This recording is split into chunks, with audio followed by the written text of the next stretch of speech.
इम्तियाज जलील कामयाब ना हो। तो मेरी आपसे गुजारिश है कि जब दुश्मन और मुखालिफ ताकतें मुत्तहिद हो चुकी हैं कि आपको कामयाबी से रोका जाए। इम्तियाज जलील एक शख्सियत नहीं है, इम्तियाज जलील एक नाम है, मगर वो इम्तियाज जलील आप तमाम हैं। आपके हर घर में इम्तियाज जलील है, आपके सामने आपका बेटा इम्तियाज जलील है, आपके सामने हर वो शख्स जो नफरत को मिटाना चाहता है औरंगाबाद से, वो इम्तियाज जलील है। हर वो शख्स जो हिंदू मुस्लिम इत्तेहाद को मजबूत करना चाहता, वो इम्तियाज जलील है। जो दलितों को जुल्म से बचाना चाहता, वो इम्तियाज जलील है। जो दंगरों को उनका मुकाम दिलाना चाहता, वो इम्तियाज जलील है। जो मराठाओं को उनका इंसाफ दिलाना चाहता, वो इम्तियाज जलील है। बताओ, इन औरंगाबाद में इन सब को लेकर चलने वाले का अगर कोई नाम है तो इम्तियाज जलील है। और ये तमाम पार्टियां ये नहीं चाहती कि इम्तियाज जलील कामयाब हो जाए। तो मेरी आपसे गुजारिश है कि इस बार भी 13 मई के दिन आपको अपना एक एक वोट का सही इस्तेमाल करना है। पतंग के निशान पर बटन दबाना है, तीर अदावत का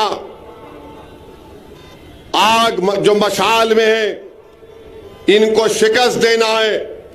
और आपने जो तारीख बनाई थी उस तारीखी सफर को आपको जारी और सारी रखना है। और चौथी बात यह है कि ये जो शिवसेना का उम्मीदवार क्या कहता था, 30 साल 21 साल एमपी था, कहता था क्या खान या बान, हाँ खान या बान। आप लोग मुत्तहिद हुए ना, आप लोग, आप में इत्तेहाद है? जोर से बोलो, इत्तेहाद है? तो आपका इत्तेहाद जो कल तक खान बान बोलता था कि मैं हिंदुत्व का नेता हूं, पहली कामयाबी आपको ये मिल गई कि 30 साल में कभी ईदगाह क्या थी नहीं मालूम था, तुमने उसको मजबूर कर दिया ईदगाह पर बुलाकर। ईदगाह पर आया नहीं आया। अब आपका सियासी शऊर इतना बढ़ गया कि आप वो जान चुके कि अब औरंगाबाद की आवाम एक बार इत्तेहाद की ताकत को महसूस कर ली। अब वो इम्तियाज जलील को दोबारा कामयाब करेंगे। तो उसने क्या किया, उद्धव ठाकरे ने कहा तू अपनी जबान से बोल। क्या बोल? मस्जिद में जाकर जो नमाज पढ़ते उनका दिल अच्छा रहता। तो आपने कहा दिल तो इम्तियाज को दे चुके। तो उसने कहा कि जो लोग नमाज मस्जिद के पास आके पढ़ के फूंकते, बोला ना, पढ़ के फूंकते, खैरे मैं अभी यहां पे हिजबुल बहरैतल कुर्सी पढ़ के फूंका हूं। माने आपका इत्तेहाद इतना ताकतवर है। मैं आपके सियासी शऊर को सलाम करता हूं कि जो खान बान कहता था, हिंदुत्व का नेता अपने आप को कहता था, जिसने 21 साल में कभी औरंगाबाद के दलितों के लिए, दंगरों के लिए, मराठाओं के लिए, मुस्लिम अकलियत के लिए, ईसाइयों के लिए, सिखों के लिए कोई काम नहीं किया, आज वो मजबूर है इसलिए कि खैरे जानता है उसका आखिरी इलेक्शन 2019 में हो गया। अब यहां से सिर्फ वापसी होने वाली है। और जो लोग ये बोल रहे नहीं दिल्ली का इलेक्शन है, हम क्या गिल्ली डंडा खेल रहे थे 5 साल से? दिल्ली का इलेक्शन है। अरे दिल्ली का ही इलेक्शन में औरंगाबाद से जाना है दिल्ली को। क्या बताओ उद्धव ठाकरे, तुमने ट्रिपल तलाक के कानून की तायीद की नहीं? तायीद की? तुमने CAA कानून की तायीद की? तुमने UAPA कानून की तायीद की? और UAPA का कानून पूरी दुनिया का दहशतगर्दी का सबसे बदतरीन कानून उद्धव ठाकरे ने तायीद की। ट्रिपल तलाक का कानून शिवसेना ने, उद्धव ठाकरे ने तायीद की। और ऐसा कानून जो हमारे मुस्लिम महिलाओं के लिए नाइंसाफी का बाइस बन गया। CAA का कानून तायीद किए। किसने उस कानून को मोदी के 303 MPओं के सामने खड़े होकर कहा, ए मोदी, तेरा यह काला कानून हम उसको फाड़ते हैं, नहीं मानते उसको? उद्धव ठाकरे ने तायीद की। अच्छा, खैरे बोलते मस्जिद की बड़ी तारीफ कर रहा खैरे, तो बोल खैरे, मैं पूरी आवाम की तरफ से बोल रहा हूं, 6 दिसंबर तूने गुनाह किया था या नहीं किया था? बोल, बोल खैरे, बोलो उद्धव ठाकरे, बोलो आदित्य ठाकरे, बोलो शरद पवार, बोलो अजीत पवार, बोलो आदि कांग्रेस, बोलो नरेंद्र मोदी। मैं इम्तियाज जलील भारत की पार्लियामेंट में खड़े होकर असदुद्दीन अवैसी ने कहा था, बाबरी मस्जिद जिंदाबाद, बाबरी मस्जिद जिंदाबाद, बाबरी मस्जिद जिंदाबाद। ये फर्क है, ये फर्क है। बोलो, मस्जिद के पास आकर बोल रहे, पढ़ के फूंकते, नमाज पढ़ लो। मेरे भाई, 5 साल में इतना हो गया, आइंदा क्या क्या हो सकता सोचो आप। आइंदा क्या क्या हो सकता है? क्या हो सकता है आइंदा? क्या पड़ेगा? क्या पड़ेगा? मैं नहीं बोल रहा हूं, तुम बोल रहे। ईदगाह पे आ गया, 6 दिसंबर से ईदगाह पे आ गया, ईदगाह से मस्जिद पे आ गया, मस्जिद से नमाजियों पे आ गया, फिर वो रहा पढ़ के फूंकते। अब आइंदा का कदम क्या है? क्या है? देखो, अरे वो नहीं बोलना, वो ना ना, वो नहीं बोलना, नहीं, वो मैं बोल रहा ही नहीं। ये क्या है? क्या है ये? है खतरनाक है तुम लोग। नहीं नहीं नहीं, नो नो नो, नहीं नहीं नहीं। अरे तो क्या कर रहे हैं भाई? अरे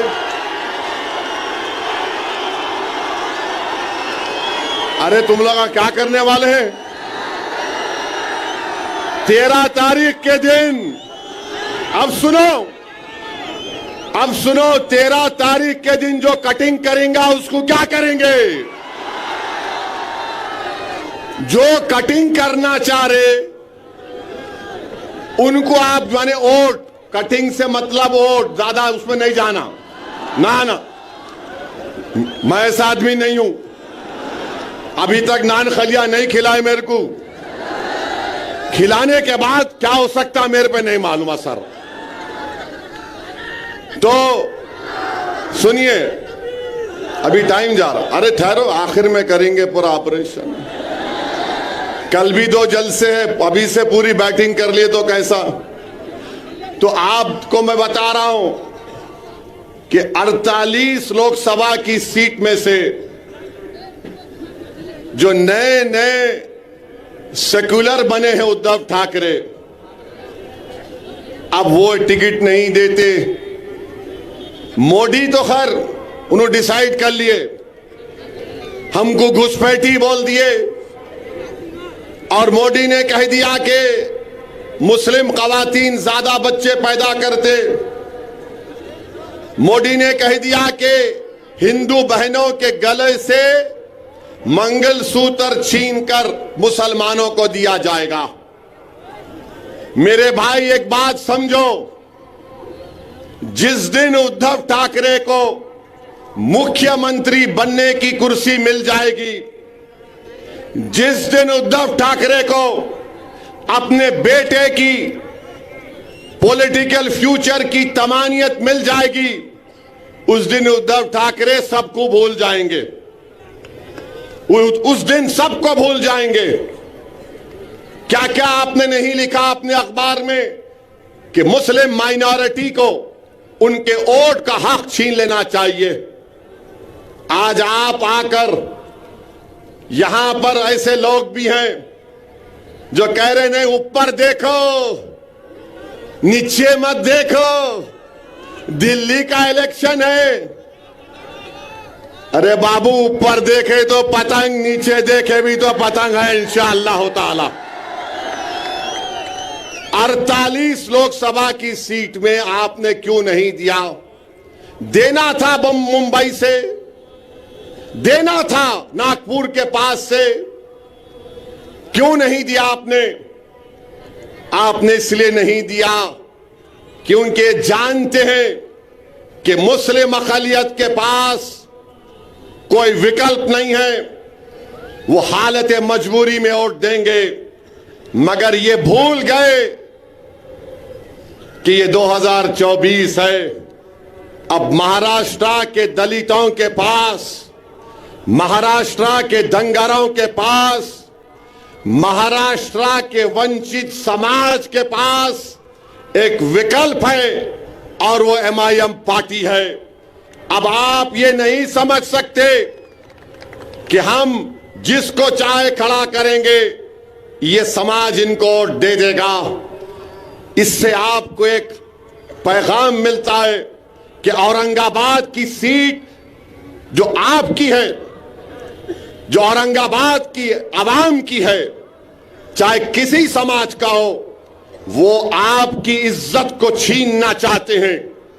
इम्तियाज जलील को हराने का मतलब यह है कि आपकी इज्जत को छीनना चाहते हैं, आपके इज्जत नफ्स को छीनना चाहते हैं, आपके इत्तेहाद को पारा पारा करना चाहते हैं। तो मेरे अजीज दोस्तों और बुजुर्गों, इन ताकतों को मौका मत दीजिए।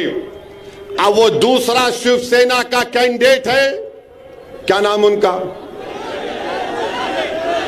हाँ हाँ हाँ, नाम है उनका, है नाम है, नाम है, बहुत नाम है उनका।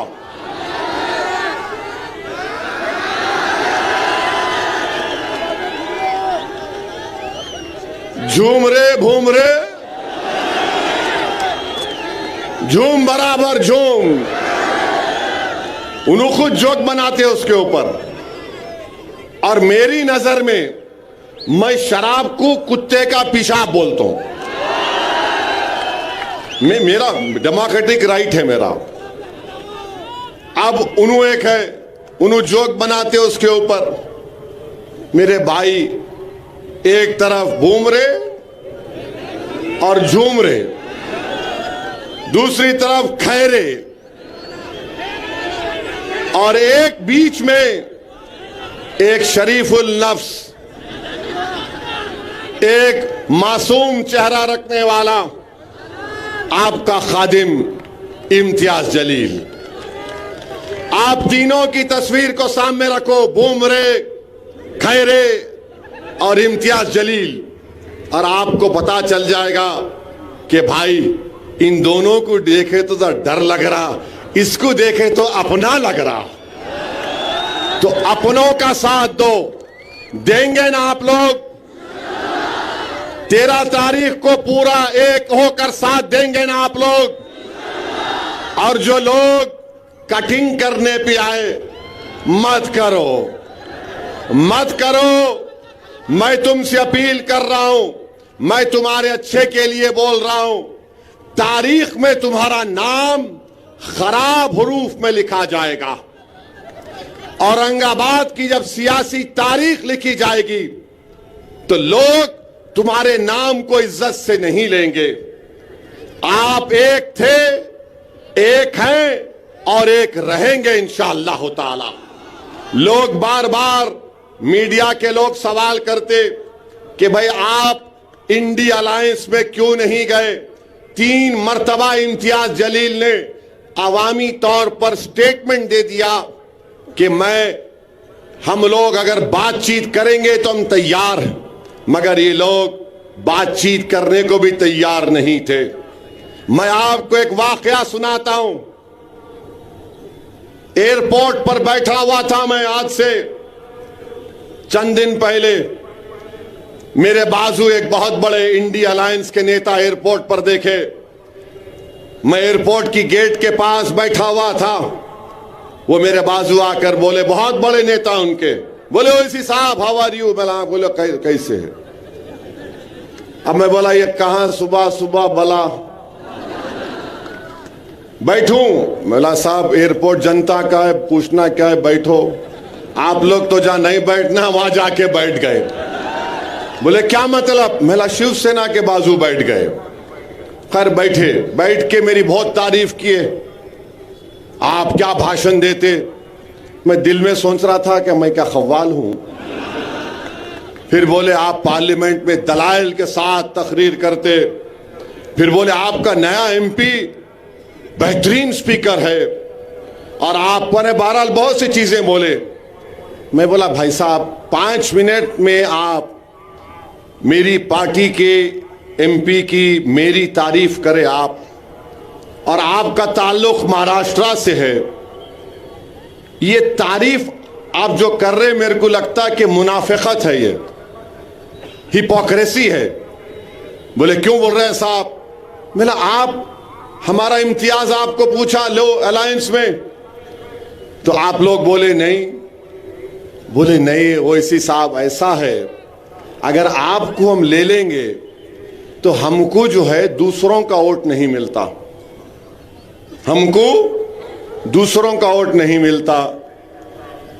मैं सुन के ताज्जुब कर रहा था इस शख्स को कि अभी बैठकर कह रहा था कि हिंदुस्तान के संविधान को तुम बचा रहे हो, ऐसी तुम बाबा साहेब अम्बेडकर के ख्वाबों को पूरा करने की बात करते, हम तुम्हारी इज्जत करते।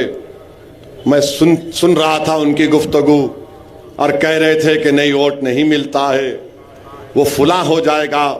मुझे भी बड़ी तकलीफ हुई क्योंकि औरंगाबाद में तो इम्तियाज जलील को सबका वोट मिला। इम्तियाज जलील सिर्फ एक समुदाय का नेता तो नहीं है, इम्तियाज जलील को सबने कामयाब किया। खैर वो चले गए, मेरे दिमाग पर एक बोझ सा हो गया। मैं अल्लाह से दुआ कर रहा था कि अल्लाह ये सब बातें मुझे सुनना पड़ता परवरदिगार। तो उतने में मेरे पीछे से एक खातून और उनका बेटा उठकर आए और उस खातून ने कहा बेटे असद। मैं एकदम आंख खोला और देखा।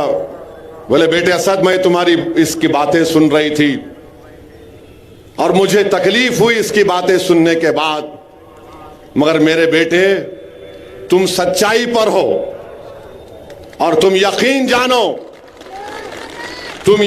जानो कि हम सब तुम्हारे साथ हैं।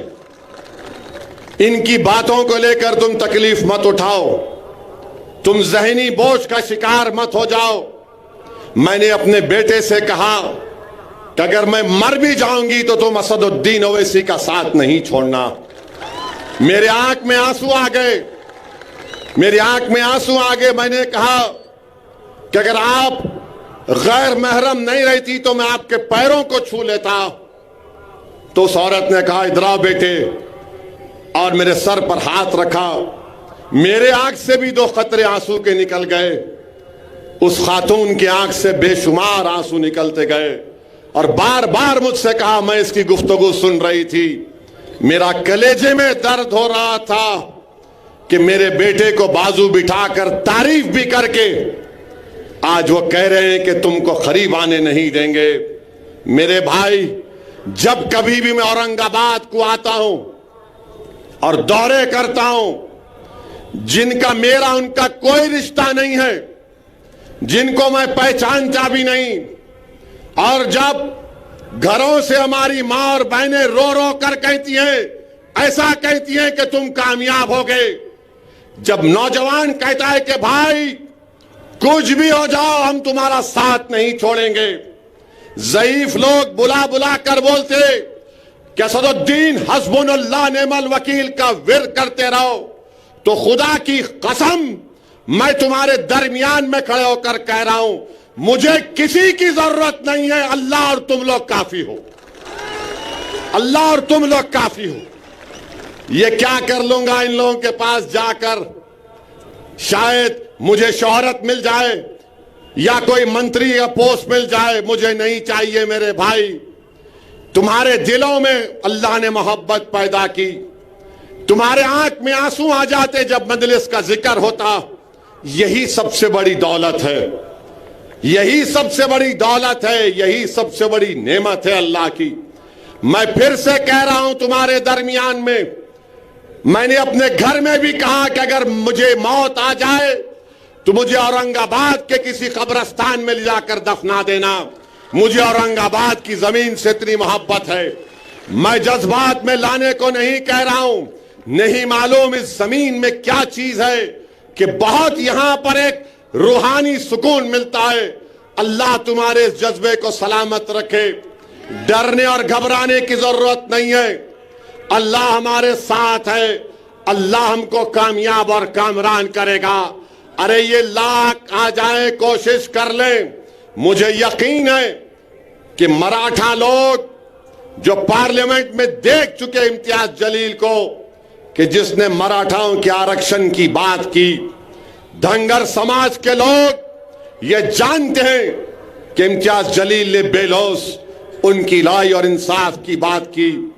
दलित समाज के लोग जानते हैं कि पीठ खंजर में इंडिया अलायंस ने घोपा, बुलाकर डाइस पर जलसा कराकर उनका हाथ छोड़ दिया, मगर हम में इत्तेहाद नहीं हुआ, मगर हमने दलित पॉलिटिकल एम्पावरमेंट के लिए, बाबा साहेब अंबेडकर के ख्वाबों को पूरा करने के लिए, और बाबा साहेब अंबेडकर का जो एहसान हम पर है, हमने वहां से अकोला में ताईद का ऐलान किया, हमने आनंदराव अंबेडकर साहब की सीट पर ताईद का ऐलान किया।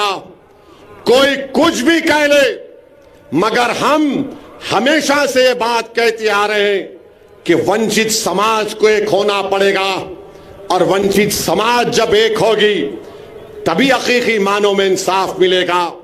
मोदी का भाषण तो तुमने सुना होगा, कामयाब वो लगा सकते, लगाओ जरा, लगाओ जल्दी, चाउश जल्दी लगाओ। सुनो मोदी ने क्या कहा, सुनो आप, सुनो मोदी ने क्या कहा, सुनो आप, क्योंकि जब मैं बोलना शुरू करा तो हमारे दुश्मना शुरू हो गए, इन्हों जज्बाती बात कर रहे, बहरे हैं पूरे, सुने नहीं आता सच्चाई इनको। लगा लगा उनकी सरकार भी उन्होंने कहा था, सुनो मित्रों, देश की संपत्ति पर पहला अधिकार मुसलमानों का है। इसका मतलब ये संपत्ति इकट्ठी करके किसको बांटेंगे? जिनके ज्यादा बच्चे हैं उनको बांटेंगे, घुसपैठियों को बांटेंगे। क्या आपकी मेहनत की कमाई का पैसा घुसपैठियों को दिया जाएगा? ये कांग्रेस का मैनिफेस्टो कह रहा है कि वो माताओं बहनों का सोने का हिसाब करेंगे, उसकी जड़ती करेंगे, जानकारी लेंगे और फिर उस संपत्ति को बांट देंगे और उनको बांटेंगे जिनको मनमोहन सिंह जी की सरकार ने कहा था कि संपत्ति पर पहला अधिकार मुसलमानों का है। भाइयों बहनों, ये अर्बन नक्सल की सोच, मेरी माताओं बहनों, ये आपका मंगलसूत्र भी बचने नहीं देंगे। यहां तक जाएंगे मैं कहने गया। और पहले जब उनकी सरकार थी उन्होंने कहा था कि देश की सरकार, अब आप अंदाजा लगाइए, मुल्क का वजीर आजम है, 133 करोड़ जनता का वजीर आजम है। सुन तो लो, वो मालूम, सुनो, तुमला डबल मीनिंग निकालते हर बात का, डरा दिए मेरे को शुरू में। ये क्या है ये? तो सुनिए, एक मुल्क का वजीर आजम भारत की अल्पसंख्यक समाज को घुसपैठी कह रहा है। आप लोग घुसपैठी है? आप लोग घुसपैठी है? हमारी मां और बहनें, आप घुसपैठी है? अब जितने घुसपैठी नहीं, हाथ उठाओ। दीवार पे बैठने वाले भी उठाओ, दीवार नहीं गिरती, मैं हूं ना। वहां छत पे खड़े रहने वाले उठाओ, डाइस पे बैठने वाले उठाओ। आप लोग घुसपैठी है? हाथा नीचे। हमारी मां और बहनें ज्यादा बच्चे पैदा कर रहे नहीं, झूठ है। ये टोटल फर्टिलिटी रेट गिरा है। मुस्लिम बहनों का, बेटियों का TFR गिरा है। मोदी झूठ बोल रहे। अब एक और सवाल पूछूंगा, हाथा उठाना। क्या आपको पसंद है कि किसी हिंदू बहन के गले से मंगलसूत्र उतार कर अपने जेब में रखना? आपको पसंद है? उधर से बोलो, आपको पसंद है? ये मोदी बोल रहे हैं। और अब सुनो, अब सारा हाथ सुनो, आतो हौरे पे आतो ठहरो। अब आपको मालूम होगा कि 5 साल में हमारी मां और बहनें बैठी हुई हैं। 5 साल में 19 से 24 के दरमियान में भारत की महिलाओं ने, ये पॉइंट जरा मीडिया नहीं कैरी करेगा, आप लोग इसको वायरल करेंगे ना, करना। ये पॉइंट मीडिया डरता जरा मोदी से, हम उनके बाप से नहीं डरने वाले। तो 5 साल में भारत की महिलाओं ने, रिजर्व बैंक ऑफ इंडिया का डेटा है कि 1 लाख करोड़ रुपए का सोना गिरवी रखाकर पैसे लिए। 1 लाख करोड़। अब बताइए मोदी, ये महिलाओं से मोहब्बत है आपकी? 1 लाख करोड़ अगर कोई महिला, कोई खातून जेवर अगर गिरवी रखाती है तो उसके कलेजे पर, दिल पर पत्थर रखकर रखाती है, क्योंकि एक तो या तो उसकी मां की या खानदान की एक निशानी होती, दूसरा वो सोना रखते अपनी औलाद की, बेटी की शादी के लिए। और जब गिरवी रखाते तो किसी का एक्सीडेंट हो गया, शादी कराना है, या बच्चे को बाहर भिजाना है, या कहीं फीस देना है, नरेंद्र मोदी 1 लाख करोड़ का सोना गिरवी रखाया महिलाओं ने। मेरे अजीज दोस्तों और बुजुर्गों, मगर मोदी कहते हमको जिहादी। आप लोग जिहादी हैं? जिहादी हैं आप लोग? मेरे को तो दिन रात बोलते रहते, मगर आवाम को गाली देना, एक देश का वजीर आजम है। आप बताइए मेरे अजीज दोस्तों और बुजुर्गों, क्या मुल्क का हाल नरेंद्र मोदी कर दिए? आप बताइए, कल अगर CAA NPR NRC होगा तो क्या उद्धव ठाकरे आकर ठहरेंगे औरंगाबाद में? अगर CAA NPR NRC होगा तो उसके माने क्या है कि अगर डॉक्टर गफ्फार कादरी, हमारे इम्तियाज जलील और हमारा ये दलित नेता, भाऊ उठो, इधर आओ,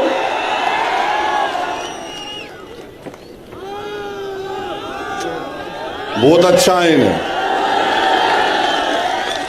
अगर इनका नाम, तीनों का, डॉक्टर साहब का नाम आ गया NRC के लिस्ट में, कोई भी जाकर बोलेगा इनके नाम का ऑब्जेक्शन है, इनको इनके दादा का बर्थ सर्टिफिकेट लाना पड़ेगा, डॉक्टर साहब को परभनी जाके लाना पड़ेगा। इम्तियाज साहब को कहां से लाएंगे? नहीं ला सकते। और अगर कल एनपीआर एनआरसी होगा औरंगाबाद की आवाम, तो क्या उद्धव ठाकरे आके खड़ेंगे? क्या ये दोनों चचा भतीजे आएंगे? कौन आएगा और कहेगा कि हम कानून को फाड़ते? किससे कागज पूछ रहा? पूछ। असदुद्दीन ओवैसी, इम्तियाज जलील आएंगे। CNNPR के खिलाफ हमने कानून को फाड़ दिया था। मेरे भाई सोचो इस बात को, आपको सोचना है।